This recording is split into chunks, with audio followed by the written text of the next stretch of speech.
Hey, what's going on? It's your boy Brandon Bird. Just kicking it with you guys, man. Just definitely want to get it up in here.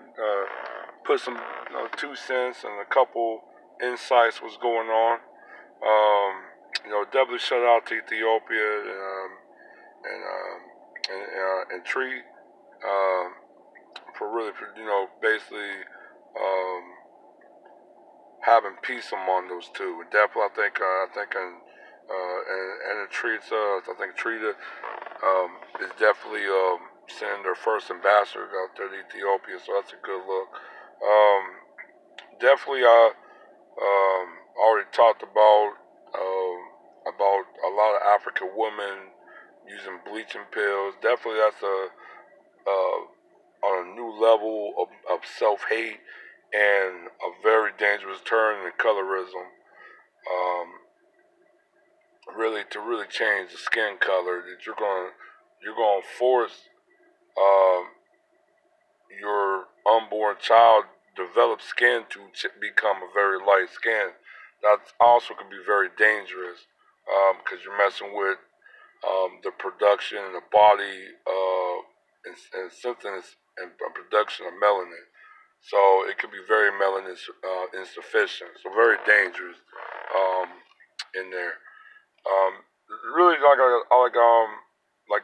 definitely was looking about the stand your ground. I think I did a video on that as well. There's a lot of things going on that I don't think a lot of the collective in certain areas of the country black people is really aware of or really care about. But that stand your law grounds is of a Jim Crow um, era, black code type of law. And to even have a law like that exist in today society in this time is very dangerous and very reversal. Because it's really going back to, they're really turning the clock back to a time when really black people didn't have rights and we were basically property. But it's not even going back to that era. It's more just going into of a Germany, a Nazism type of style and ideology, and that's something you have to take in consideration what's going on. Like I said, that brother, rest in peace. He shouldn't have been killed like that. But he defended his woman, especially he died basically defending his woman, a black woman. So um, to a lot of swirlers, and both men and both women, um, we don't have friends. We don't got no friends. We really don't. I mean, obviously, we have a lot of things that stacked against you. I know there was an issue. A bunch of dark-skinned black women, or just black women, period, was excluded in a model photo shoot. Um, I think Paris and a few other people talked about that. But like again, these are a lot of different types of um, signals and warning signs that you do not have friends in this society.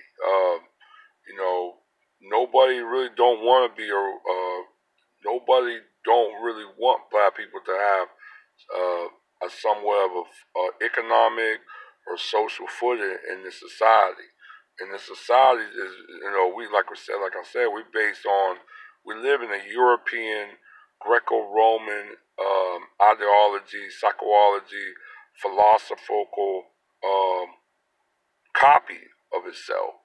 And a lot of Europe countries are actually still operate in that type of existence of a Greco-Roman um, ideology, sociology, and etc.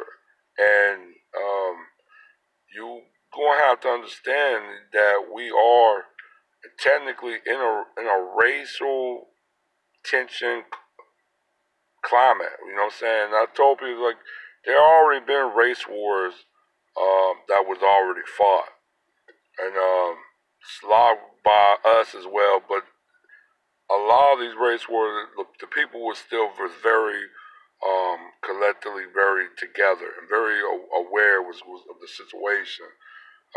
But there have been many race wars that have been fought. But like I said, wars is not supposed to be fair, and there's a code. Now,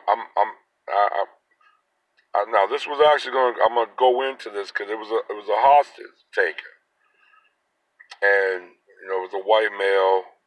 I think he was in a car chase or something like that. He had to get warrants. He had a car chase. He was shooting at the cops. I think the cops shot back. They wounded him, and he ran into a Trader Jack. It's like a grocery store somewhat business, and he had hostages. Now he had maybe like 5 or 6 hostages, and he barricaded himself in the grocery store.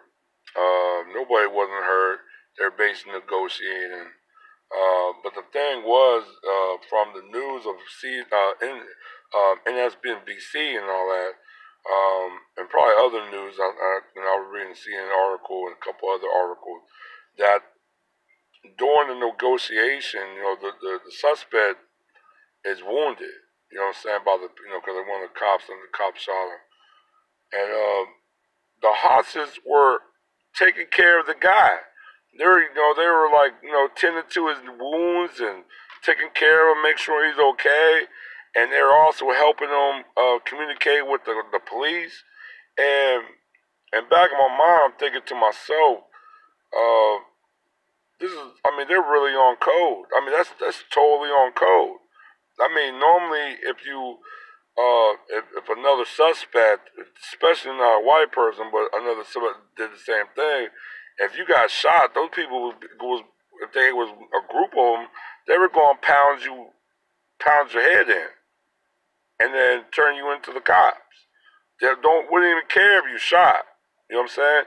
So, definitely was a lot, and to show the world how intricate and how deep that white code really is in the dumb society. To help a suspect that basically is a straight up criminal that was trying to murder people who could have killed those hostages, just take care of him in spite of all that.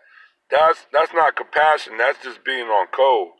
Um, and that's pretty much what the white code is. You know what I'm saying? White code is allegiance to their fellow member of the dominant society over a black person or a non-white person. And a lot of black people need to understand this. That's why I think everybody like Tariq, you know, from even every intellectual, basically thinking about black empowerment, they stress this, and we need to develop a code because obviously they're on code, and in a fight, and you can look at history in a fight, they never play fair. Think about Nazi Germany. Um, they rather use a nuclear on Japan, who didn't really have the capability that Germany was basically on the verge of doing. And Germany was basically taking over damn near all of Europe at the time. And they were basically fighting Japan. And Japan really didn't have all they had was a determination, but they didn't have the actual firepower to really defeat the United States. But they dropped 2 basically nuclear weapons on them. And and I told a lot of people that's being on code. That's being on code, and they also don't fight for fair. If it was mono a mono, they maybe would got defeated. They would probably got pushed out of Japan. So they just went on and used a nuke and dropped the nuke on them. That's why you gotta understand this in history. Even going back to Roman, there were many codes that they had. This white code is very ancient, and very strong, sufficient. And a lot of, you got a lot of other non-white people, non-black people that understand that code because they got their own code. But black people need to developed that code as well, and we don't have that code. Through most of our history, um,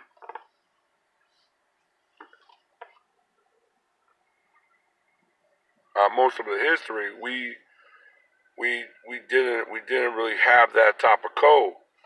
So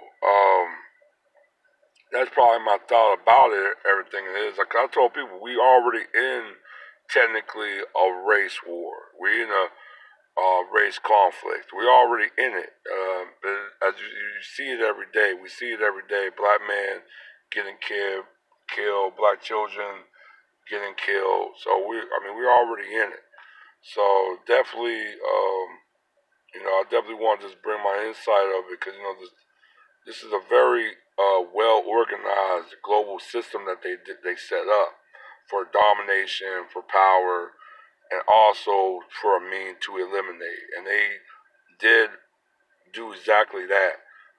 Like I said, you had the native blacks, Aborigines of Tasmania, some parts of Australia. You had some of Argentina and a few other places globally and around the world that they systematically destroy, and that was it. That was the end of it.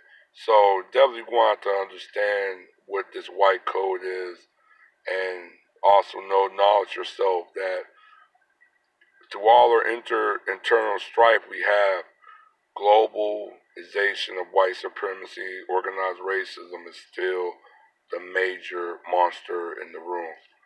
Um, but right now we have to develop a black code. We have to be more thorough at it. But yeah, I'm just going to say, like I said, that was all what I really want to really drop um, right now. But yeah, I'll definitely let you guys know, get with you guys a little bit later.